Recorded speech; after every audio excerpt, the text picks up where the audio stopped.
audio. There's Jonathan. And Sam. Hello, hello. Hello. So how's Marcia? Doing fine. Doing fine. Just Ah, how do you like my haircut? Paul cut my hair the other night. Paul did a good job. He did. Does he have any hair to cut? I cut his. He says he didn't even have to comment after I cut it. Very good. Hello, how are you all? Hi, Very Katina. good. How are you?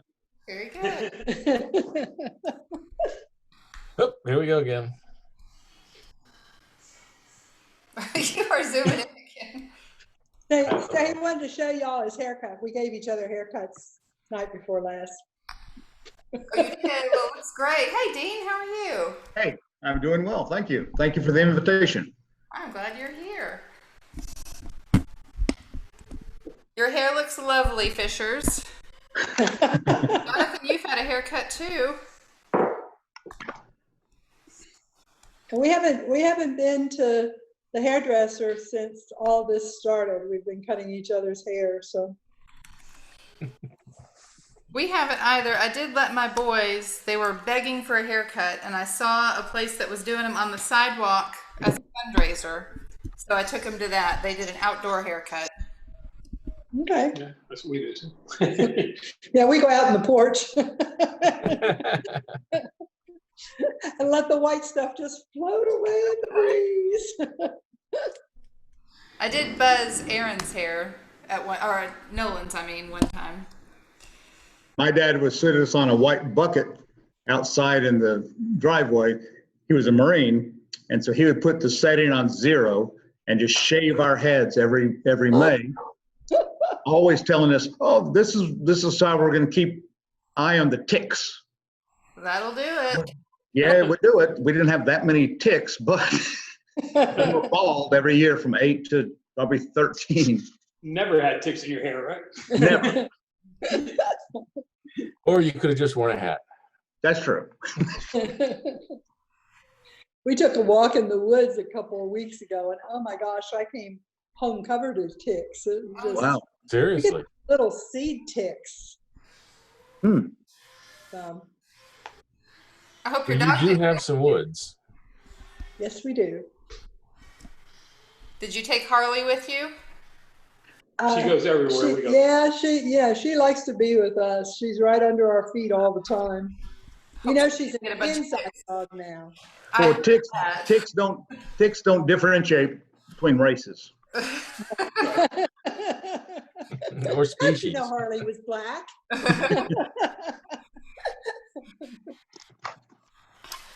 Well, I have 6:30. I don't know where.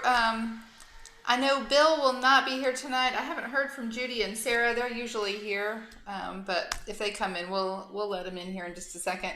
Let me open us with prayer, and then I will let us make introductions since this is Dean's first time with us tonight. But let's pray first. God, grant us that your light and your truth be our guides amid the world's disagreements, amid different privileges, amid oppressions.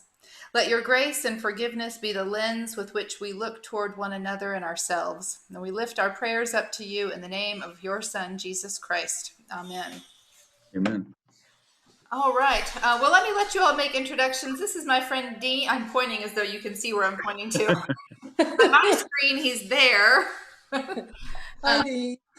This is my friend Dean, and he's been to church a few times, so I don't know if you all had the privilege of meeting him when he visited or not, but I will let you all introduce yourselves to him, and then he can tell you a little bit about himself as well. I've got Fishers up here in the corner, so you want to start? Yeah, we can do that. We're tired. Paul and Marcia, and we've been members at PAL since '83, I guess. Right. Lifelong Presbyterians, but you know, have enjoyed Katina. We knew her before she came as our pastor, boy, when I heard she was graduating and our pastor was leaving, yes, yes, yes, yes, yes, yes. That's And great. she chose us, and we're grateful. I'm Jonathan Shireman. I joined Powell Presbyterian Church in the 90s. I came from New Covenant Presbyterian Church, and before that, well, I was on the Damascus Road. Very good. My name is Dean Rice, and I attended Cedar Springs Presbyterian Church from the time I was probably 4 until John Wood, as senior pastor, left. And I'm still technically a member there, but my wife and I don't go. My daughters continue to go. They are seniors at Bearden High School. So I've seen Cedar Springs grow from one old sanctuary building to where it is today with this extremely large campus. And as it grew, I felt more and more distant from the community of the church. And when my wife Natalie and I visited Powell, and at the end of the service, Katina asked for prayer requests. If you did that at Cedar Springs, it would take about, you would be past the next Sunday by the time you got done with everybody. So, but that was really, really impressive to us, that there was such a sense of community among the members. And then when I learned about and felt Katina's leadership and the congregation's leader, following that leadership in terms of reaching out to refugees, reaching out to those who are not necessarily accepted in our community. I was chief of staff to the mayor, Burchett, for 8 years, and so saw a lot of these communities be accepted or not accepted, but it looked at, when I left Powell the first time, I told Natalie, I said, I feel like everybody's accepted. This is really cool. And when I read Katina's last post about what the session passed that Sunday, 29th, on the LGBT issue, that sealed me in terms of, this is the gospel church. I don't care if it's Presbyterian, Baptist, Methodist, Catholic, whatever. This is a gospel church. And I like the red lines a lot. If you read a red line Bible, that's where I start. And my wife starts, Natalie. Well, we're glad that you are here. I certainly did not come in to pump us up, but it is nice to hear that, that the church gave a warm welcome. I'm glad for that. Yes. We have been talking about, for the last several weeks, we've been on a study on racism and how the church can respond. And today we are actually finishing up this series with the topic on white privilege. And so I wanted to start by just asking you, when I say white privilege, what comes to mind? Do you have an idea of what that means? Do you have kind of a container that you put that in? Do you have specific examples of it? Just what comes to mind when I say white privilege? What do you associate? Well, my, I guess, concept of white privilege has changed probably over the last 2 years. I was not familiar with the term before that. Just goes to show how shallow I am. But anyway, and when I first heard it came from my sister, and I felt a bit defensive about it because I didn't really understand what the idea was. But after talking and hearing and the videos that we've watched, I've come to understand that white privilege is really is kind of the opposite of systemic racism. It's something that if you are white, you automatically get a pass on a lot of things.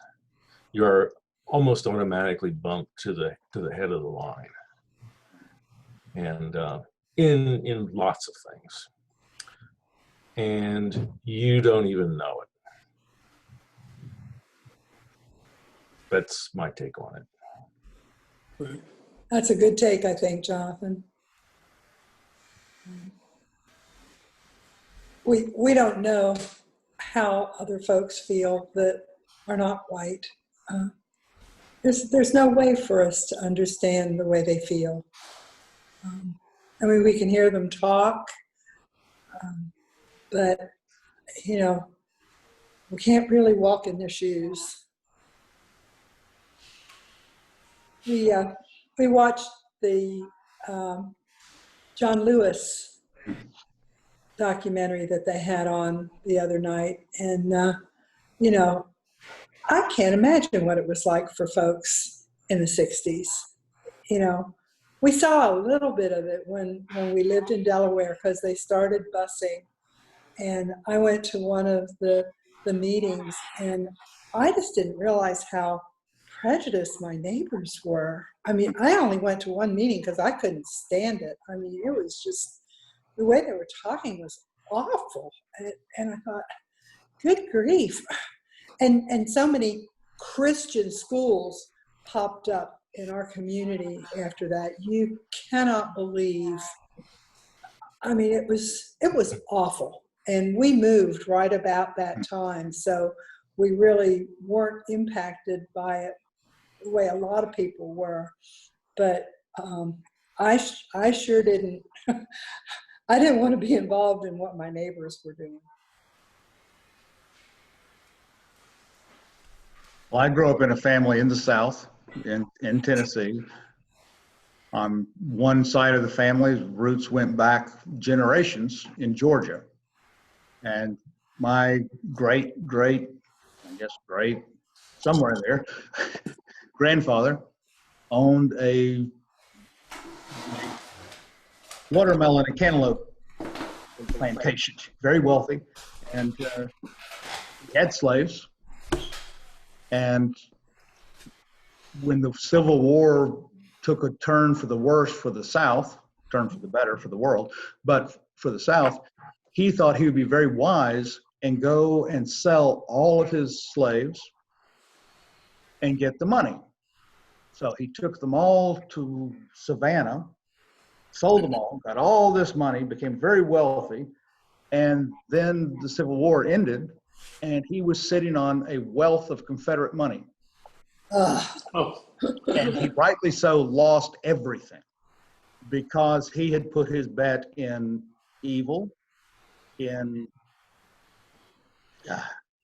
horrible segment of our history of humanity. And he came up on the losing end, which I'm grateful for. But there was generation after generation in the South where subtle racism came up. Little smirky talks about eating watermelon or fried chicken, just little jokes here, there, on the side, nothing blatant, but permeating. And I remember when I was probably 12, we were sitting on my parents' porch on 4th of July and we had watermelon. And one of my relatives, I don't know which one, said something about it in terms of a racist remark. I remember walking and dropping it off the porch and walking around and sitting in the back of the house until everybody left. And I won't get into all the reasons, but I have a passionate disgust with racism. But at the same time, I'm a privileged white person who went to a private academy from 3rd grade through high school, who didn't have to worry about going to a university, went no problem, who didn't have to worry about getting a job with a soon-to-be U.S. senator. My life has been blessed, and it would not have been blessed if I was Black. I think a lot in Knoxville, you are in the most segregated city in the South. Everything, one side of the Coliseum is Black, the other side of the Coliseum is white. Never the two shall meet. But on the Black side, you go into a neighborhood off MLK Boulevard, and the horizon of their hope and their dreams is a street sign at the end of the road. And that's it. The other side, the horizon is, oh, you can go to this school, you can go to this, take the ACT again, you get 30 on it if you get on the math, and you can do this and that. There is it's systemic, and I cannot imagine walking in the shoes, just like Marcia said. I can't. It's not who I am. That's it. Sorry, I ramble. No, I think you all are exactly right, and I'm going to share with you a short video that kind of gives us an idea of what we mean when we say privilege. I think a lot of times when you say white privilege, white people tend to ruffle a little bit, and they say, now wait a minute, I never got any privilege for my race. And they say, you know, my mom was a single mom, and we had, and you get a lot of defensiveness. And I think what we don't understand is that, sure, we had a hard time. Some of us had hard lives, some of us had easy lives. But the difference is, being white, our race was not one of the things we had to overcome. And that is the idea of privilege. That when you are born a person of color, in addition to all the other things that everybody has to go through, you also have to overcome the hurdle of being a person of color. So I'm going to share this with you. It's just a couple of minutes, and you may have seen it before, but it's worth viewing again at this time together. If you can't, let me know. We are going to be running a race. Oh, I can't hear it. What's happening? Well, I had sound before I started. I have sound. Oh, you heard it? I'm hearing sound. Oh. We had sound. Oh, well, I can't hear it. You know what I bet it is? I bet I've got this mic. Excellent. I'm glad you all could hear it. We are going to be running a race. However, your starting position in this race will be decided by the answers to questions that we are going to be asking you. What? It's a joke. Question. This activity is intended to explore how society favours one race over others. People often confuse white privilege with being wealthy or being rich, and it isn't about that. What it's about is the absence of having to live with the consequences of racism. Now, if the question applies to you, you will take a big step forward. If the answer to the question doesn't apply to you, you stay where you are. I better win, man. Okay, make sure you're on the start line. I see some cheaters already. Yeah, Father. Feet behind the line. If English is your parents' first language, take a step forward. Oh, yeah. If you have ever been the only person in the room of your race, take a step backwards. For God's sake! If you've never been asked where you come from, take a step forward. If you have never had to be worried about your family being stopped and searched, take a step forward. I don't get worried about if people ask me to stop and search. The divide widens, and the inequality of their position becomes clear. This is just like not fair now. Farah. None of us are white. None of us are white. It's unfair. The last question. If your parents have ever warned you about racism, take a step backwards. If we were about to start a race, is this a fair starting point for us all? No.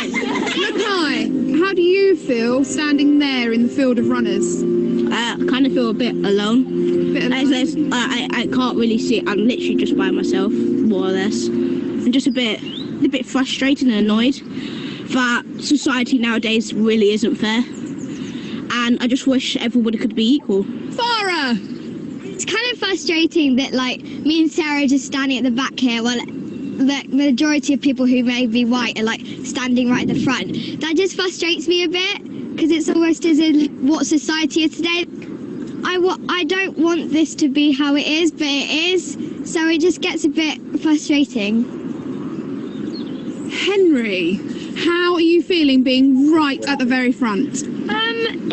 feels quite weird because if you think about it, I think all of us should be at the same point, but sadly the questions, the way that they were put didn't favour some people, which I think is quite unfair. On your marks, get set, go!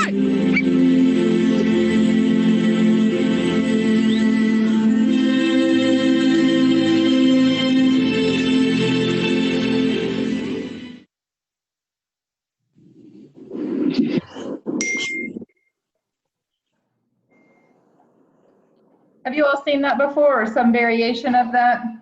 Yeah. Nope. Very powerful.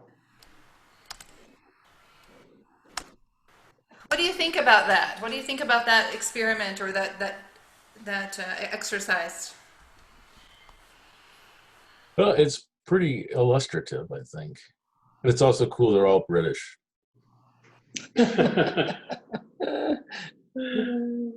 We do not have the monopoly on racism. That is true. It happens everywhere, unfortunately. It's interesting. Terry Gross was interviewing a Black lady from England who is an author and film producer, but because her accent is British, she's a step above the Black Americans, and they think of her as privileged, which I thought was really interesting. And Terry Gross asked her about that today. So it would be interesting to ask the question of how many of them come from a family that call themselves Christians.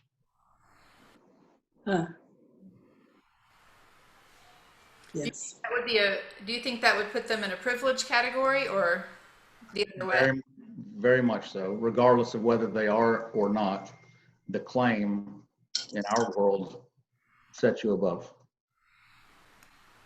So we didn't see all of. There's a longer video if you want to see it that they can go into they go into more of the questions they asked. But if you were leading the exercise, what are some things you might have said to have them move forward or backward? What are some things that might give privilege or take it away? Where they live.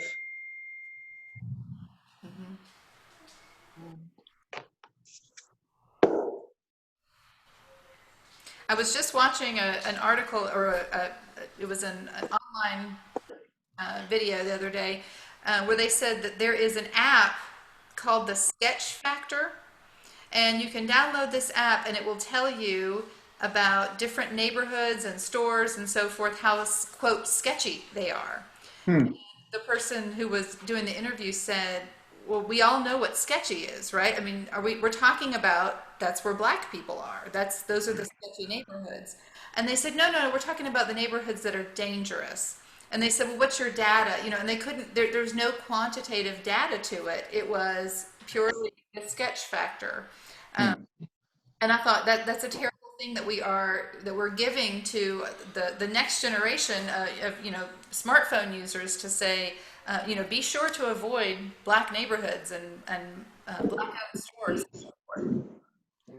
Well, I guess it just goes to show there's an app for everything. No matter how, well, anyway. But I agree, Marcia. I think what part of town you live in certainly would be a question to ask. And maybe as a result, then, what school did you go to? If you went to one of the good schools, take a step forward. If you went to one of the bad schools, take a step back. The American version of that with, I don't think it was adults, I think it might have been college kids, asked, you take a step backwards, you take a step forwards if you live with if your parents are still married. Another one was Jonathan zooming in. I can't help it. Take a step forward or take a step backward if either of your parents ever worked more than one job. So those were two that came to mind that I didn't hear on that. Yeah. Right. Well, when we lived in Oak Ridge, we lived on Highland Avenue, and the kids went to Willowbrook School. And I remember the first parent-teacher conference that we went to, the teacher was surprised that we were married. There were so many kids in that school from one-parent families. And, you know, we didn't have neighborhoods when we moved to Oak Ridge at all. Didn't know we were supposed to live on the West End. So, but. One thing I would ask is, do your parents grocery shop at a store that has a meat deli, bread section, dessert section, or do they shop at a Weigel's type store? Yeah, convenience store. The availability of grocery stores in Knoxville to minorities in that East Knoxville community, you have to get on a bus to get to a grocery store. But you can walk to the next Weigel's and you get corn chips and you can get this, you get that. You don't have an availability of healthy meals. Right. The food deserts in poor communities is incredible. Very real. And it's right here. Yes. The other thing I would ask is, have you ever seen a cow in a field? That sounds silly, but for a lot of children who grow up in the inner city, they've never been out of the inner city. They've never gone out to the country. You know, I grew up with cows all around me. We ate them, but they were very tough. But we grew up. After you tipped them. If you live in Lonsdale, you don't have a chance to see the countryside. You don't have a chance to see what God has done outside of the city or outside of sidewalks and asphalt. So that's a question that separates us very much so.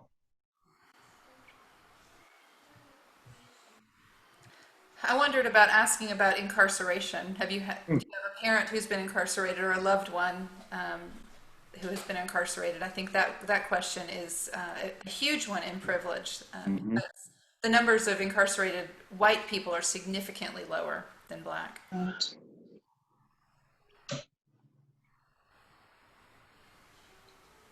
By the way, my name is not Natalie. That's my wife's name, but I think it shows up on there. Mine shows up on mine too. You'll just have to remember, Paul is up here, Dean is down here. So. Yeah, that's right. So do you ever go to bed hungry? Yeah. We never went to bed hungry when I was a kid, I can tell you that. When was the last time you went to a dentist? You've been to a dentist in the last year, 2 years. I might ask too about if either or both of your parents have a college education. I think that would be a significant one, favoring whites over blacks. Mm-hmm.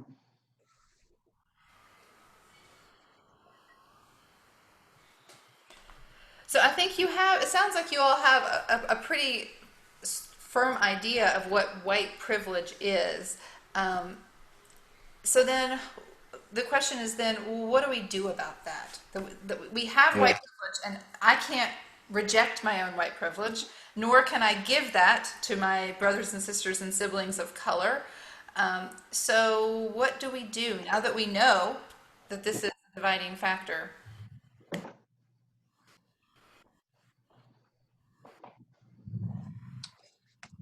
Well, that's where the rubber hits the road, I guess. I think knowing and recognizing is an important thing. It's easy for people that don't know the struggles that other people might face to condemn NFL players who kneel for the anthem. You see all those, I stand at the cross, or I stand for the anthem, I kneel at the cross type things. It's easy for people who come from a privileged background to not understand what the actual struggle is. So I think just knowing it and recognizing it is a pretty big step for a lot of people.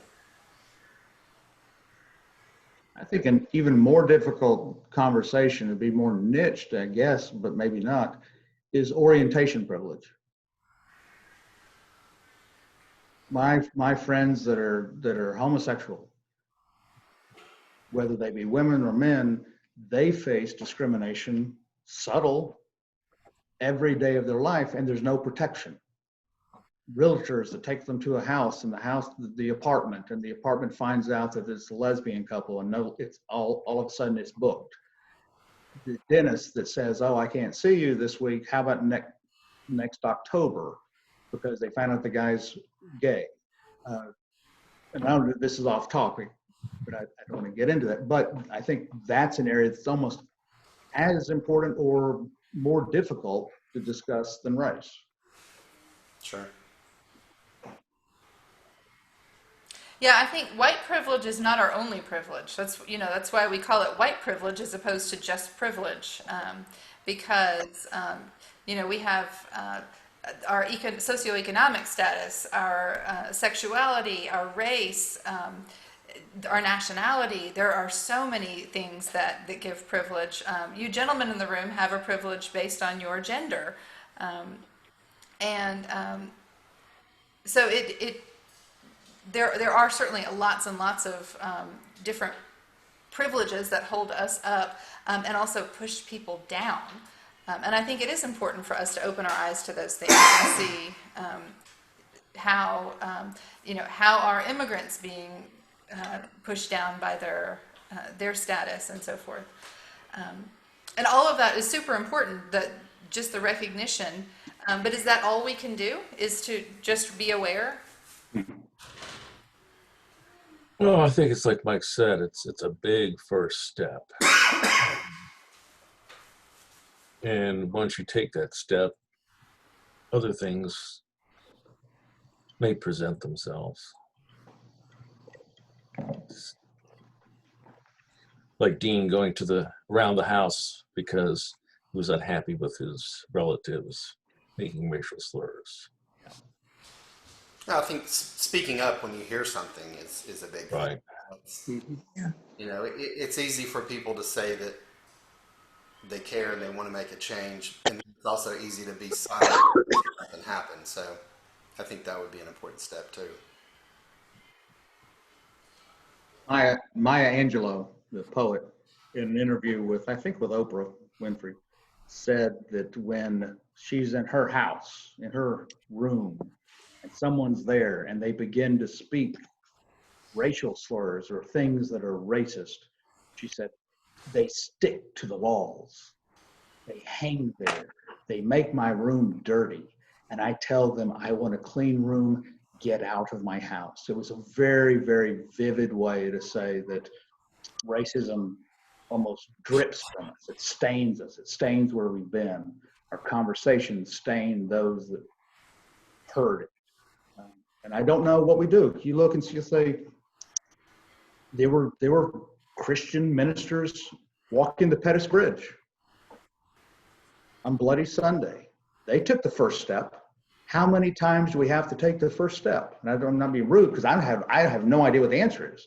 But there has to be a second step, a third step, a fourth step in the actual movement, I guess, until it's going to change. And I'm guilty as everybody is saying, okay, I can understand it. I recognize it. I hear it. But what do I personally do as a Christ follower? What do I do to actually move the needle? And I have no idea what that is.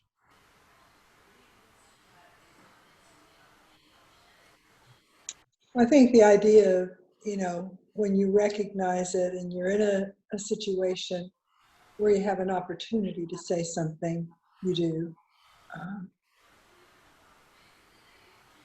Whether it's in a grocery store or, wherever you are.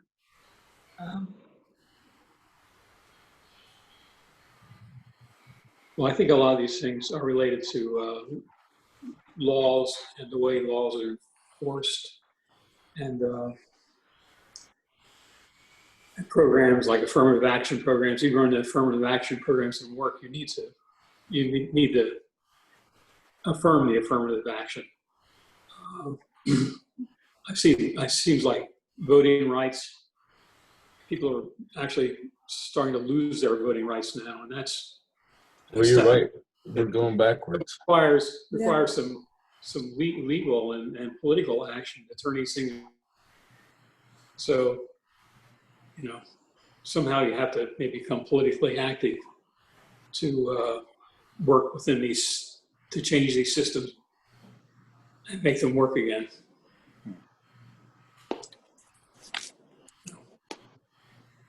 In this John Lewis documentary the other night, I guess I hadn't paid much attention to what has happened to the voting rights acts in the last several years. They got the Voting Rights Act was passed in '65, but I've forgotten what year it was, but within the last 10 years or so, they've come back and said, oh, the states have it under control, we'll just let them do what they want. And the polling places have closed so that the people, the people of color, the opportunity even to vote like we do. We go down to vote, and if it takes us 15 minutes, that's a long time. That's not true everywhere. And that's recent. You're right.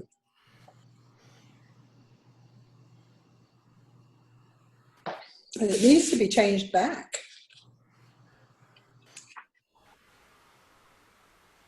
Gerrymandering and things like that.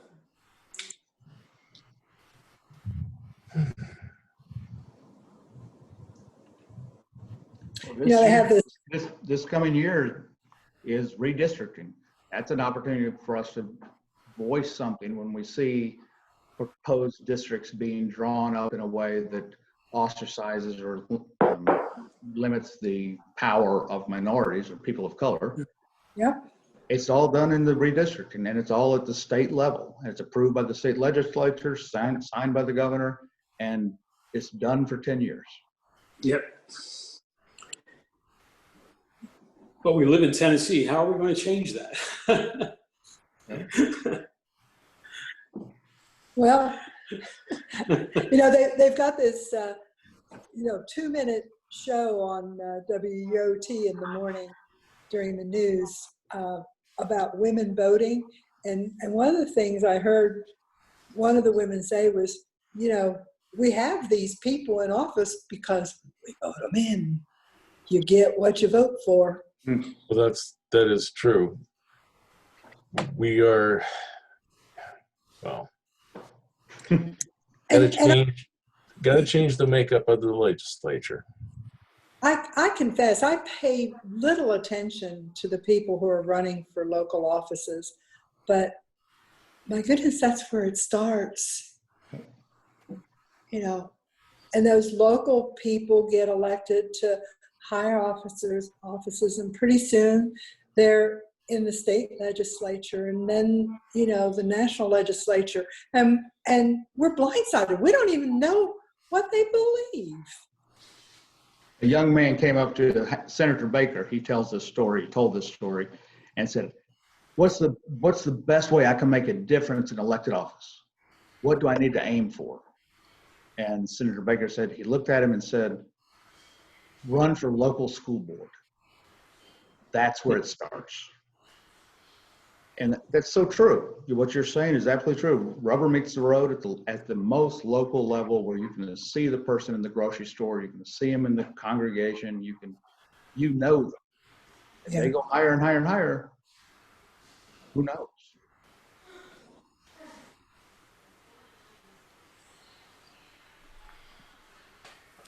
What about as a church?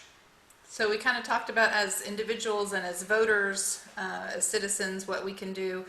What can we do as a church about this problem of racism, and how can we use our we're a predominantly white church. We have a few minorities, but as a predominantly white church, how do we use our privilege?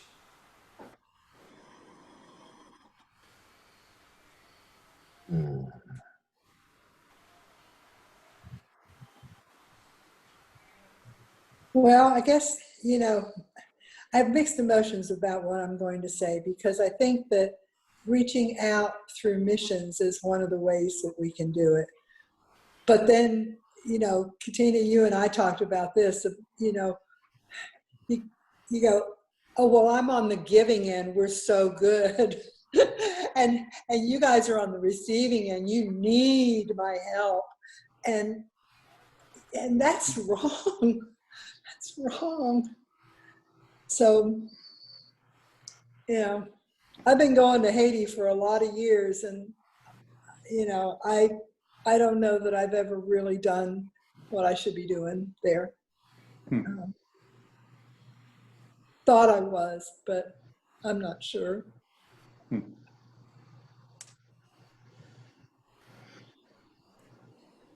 So maybe a rethinking of our mission programs so that it's less of the, you know, our mission program really does emphasize privilege. It puts us up here and the recipient down here. So maybe we need to toss the whole thing out and rethink how do we do mission so that it's a partnership. I think the blessings box has been a really beautiful example of how that works. We put this blessings box up in the front yard and put on it, leave what you can, take what you need. And the neighborhood has done that. And you see people bringing the vegetables that they don't like and putting in and taking out the things that they want. And so it's been a really beautiful partnership of give and take. You know, if you get, you know, you have a kid outgrows size diapers, they put them in there and then take what they need. And I think, wow, that's really wonderful. That's really wonderful the way that that's working as a partnership. And I've seen that, you know, when we used to go serve at fish hospitality pantries, I would notice the people would go through and get their bag of groceries, lay it down, and then hop on the line and pass groceries out. And it was the same people.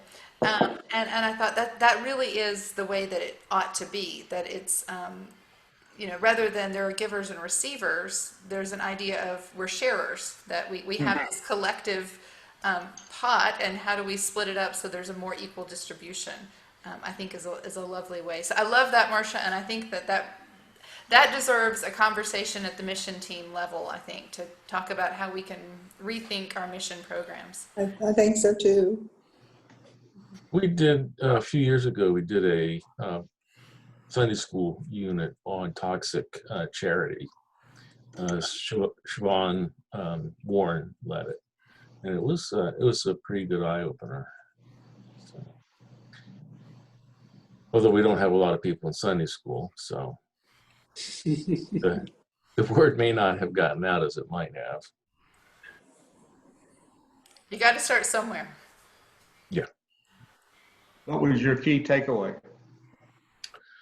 Well, that a lot of charity work is done with the wrong idea in mind. And it's like Marcia and Katina were saying that,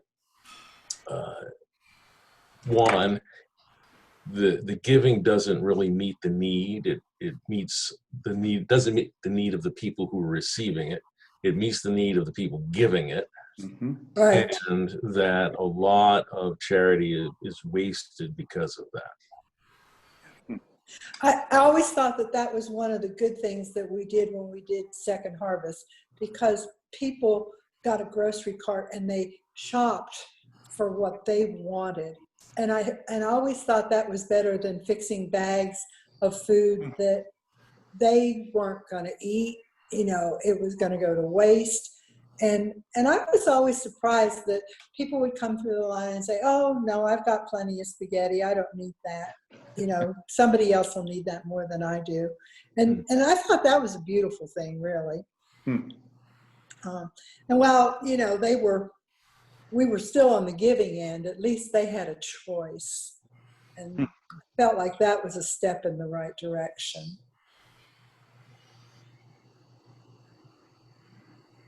And I think, you know, as far as the Haiti project was concerned, I think that, you know, we tried to let them be independent. We didn't tell them who to hire. We didn't tell them how to spend the money. We sent whatever money was raised and let the director of the program take care of it. Now, there was some corruption, and that was unfortunate, but I felt like that was the right way to do it, and I still feel that that's the right way to do it. You can't go into another country and tell them how to do stuff. I mean, look how many NGOs are in Haiti, and nothing changes. And I keep asking myself, why is that? You know, and I think it's the way we're giving. It's just, we're the givers and they're the takers, and we don't give them an opportunity to figure it out on their own. The opportunity to succeed or fail. Succeed or fail, right. And they have failed for over 100 years. Oh, longer than that. They have Longer been, than that, yes. they have been an independent nation as long as we have. Yep. I was there in '86, right at the end of Duvalier's Baby Doc's reign. Right. And Papa Doc had been sent over to France or wherever he went. And there was a lot of turmoil at that time with the Totomacuts and the secret police and all these, and voodoo played a key role in all of that. Yep. And whether you believe in it or not, they did. And they would leave mansions unfilled because one of Baby Doc Duvalier's people had been there and he was the voodoo person or something. And there is systemic darkness in that country. And it's hard to see, but at the same time, you would walk up with a piece of sugar cane and start singing Frère Jacques, Duvet, Frère Jacques, Frère Jacques, and the kids would flock to you. Yeah. They weren't connected to anything. Their eyes and their minds were open. So I think a lot of it has to do with focus on the children, let them have education, and let them not carry the burden that generations had carried before them, if possible. That's what we were working for 20 years. Wow. Thank you for that. And we're still doing that because we support college kids now. We had an elementary and high school program that we had 900 kids in school. Wow. And that's, the corruption, and then the director died and there was no, long story, but, we don't tell the kids what to take in school. We've got one guy down there who's going to the school and paying the bills for the kids and that kind of thing. And it's not as big a ministry as we had when we had in high school, but we've got about 40 kids in college, so. That's great. Yeah, but I do think education is the answer. The more people who are educated, the less they're going to put up with poor government. And a lot of the problems, I think, have to do with poor government. Mm-hmm. So we keep trying.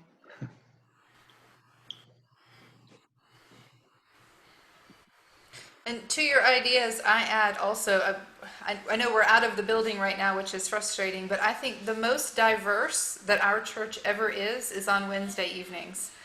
When you may not be aware, we serve dinner every Wednesday evening to the community, and it's a low-cost hot meal. We have a basket out and ask people to put a couple dollars in, and the money goes to our hunger ministry, and if they can't pay, that's okay. But it's, I'd say it's about half church members. So would you think that's about right? About half church members and half community members that come in and get a hot meal. And that's, the only time we see them throughout the week. But we have more diversity in that 1 hour than we do on, with all of our other programs combined. And I've long thought about that is a special kind of congregation, most of those people will never darken the doors of the sanctuary, but that has still become an important worshiping body, that we're sharing a meal together. And isn't that how, that was much of how Jesus worshiped with his friends, was over a meal. And so I think it's important for us to, when we can get back in the building, to really play with that Wednesday night group and see, how can we build on the sense of community that we've got started there, and let that rise up as who the church is, rather than the assembly that gathers on Sunday mornings in nice suits. That that we refocus what is the church exactly, I think is important too. Other thoughts? This is our last official racism study, but we certainly will not close the door. We're not going to stop talking about this, but I don't want to close the door on any topics that you wanted to bring up before we end this study. Anything that's coming up? Some of our people individually are working, like Carolyn works downtown with the Baptist Center, the Black community, and some of the other people work with the fish pantry and things Judy like works that. for the fish pantry. So there's individuals doing things in the community that we hardly ever hear about. I think Claire and Dave with their Lions Club work too. They're certainly helping with glasses for folks who need them and that sort of thing. You start looking at the folks who are reaching out in our congregation. And the Family Promise is a multiracial Family Promise ministry. We don't live in a really multiracial community, so it's within walking distance of the church. We're mostly, I don't know. It's true. I say we're mostly white, but I guess I'm not exactly sure of that anymore. That's a good thing for us to find out. We really should know what are the specific demographics of our area, because ideally, and I know this doesn't happen in hardly any church, but ideally the church really should mimic the community it sits in.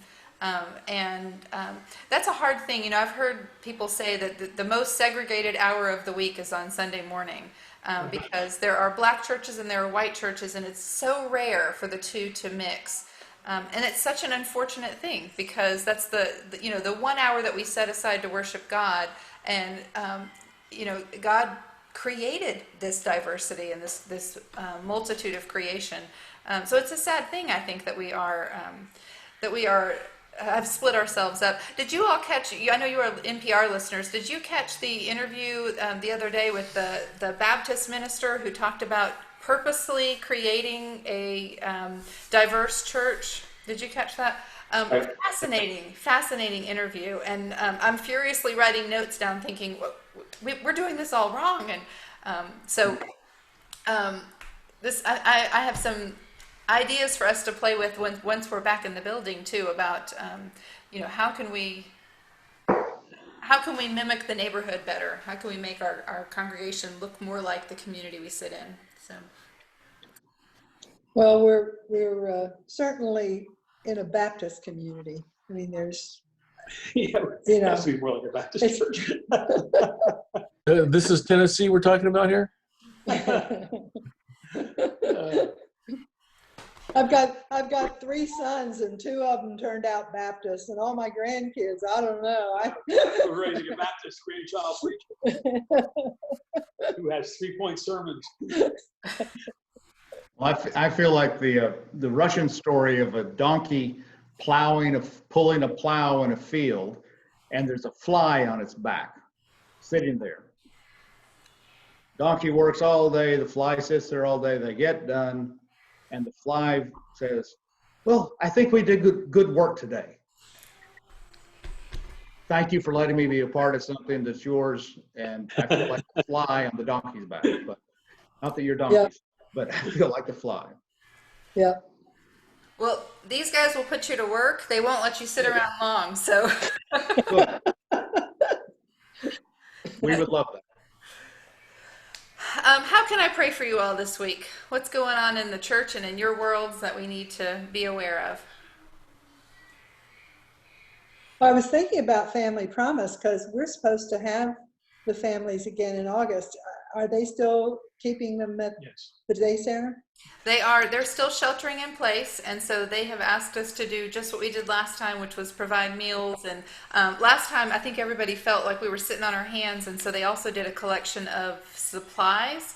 And I thought, well, with it being right at school time, school supplies might be something that might be necessary. And I know there's also a newborn in the program, so that might be there. May have baby needs, and so I think that we can, although we won't be housing them in our building, we can still be good hosts to them, and that is coming up second week of August, I think. Something I've got it on my calendar. And their fundraiser is coming up. Have you all gotten notice of what they're doing? It's going to. Huh? Well, I got a request for a video. Did you?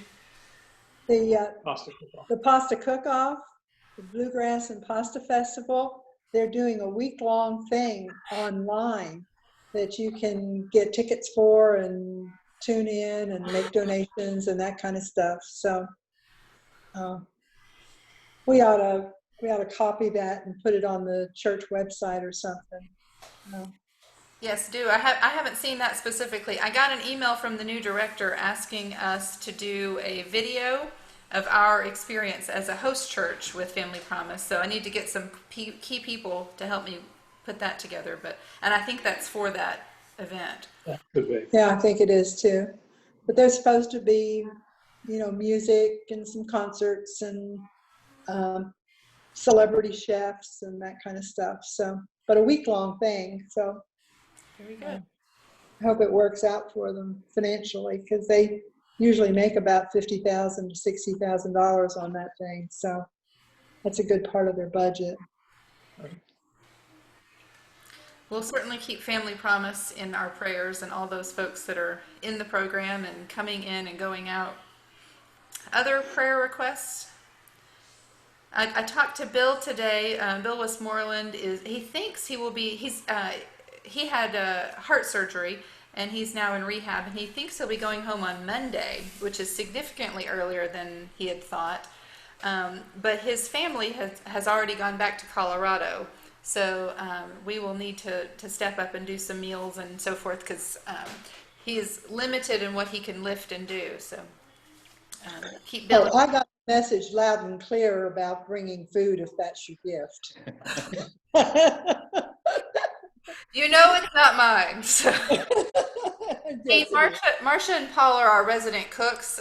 They cook dinner for the entire community every single Wednesday, and She does it like it's nothing. She just comes in and throws on an apron and peels like 7,000 potatoes, and does it while she's singing, and she always makes it look fun. So it is fun. It is not my gift, but eating it certainly is. So yeah. It's got to be a gift or it's a chore.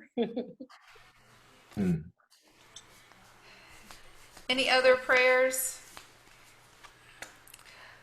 All right. Well, before I close this in prayer, I want to let you know what an idea that I'm playing with. I was trying to think, where am I going to go next since we're finishing up this study? And I think what I might try beginning next week is doing a Zoom prayer service rather than a study. And I may move it a little bit later, because I've had several people tell me they can just barely get in the door in time to get to the study, so I may do 7 instead of 6:30. I think as I talk to people about how they're feeling about moving the reopening date, I assume you all got the message. We're not going to get to have worship in person in August, and I know some hearts are broken about that. And so I thought, well, if we had an opportunity to actually worship, sorry, kids upstairs. If we had an opportunity to worship in real time together, I think that might feel good. It would feel good to me, I think.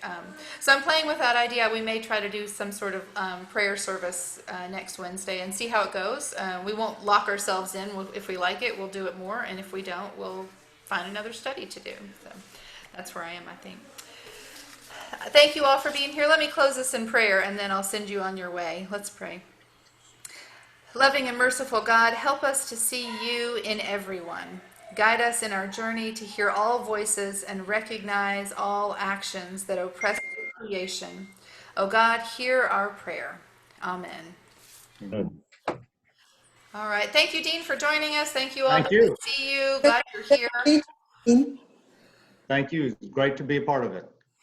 And Marcia, I look forward to tasting your potatoes. You're legendary. I will be glad to share them. Thank you. We'll see all of you next time. Okay, bye-bye. Bye.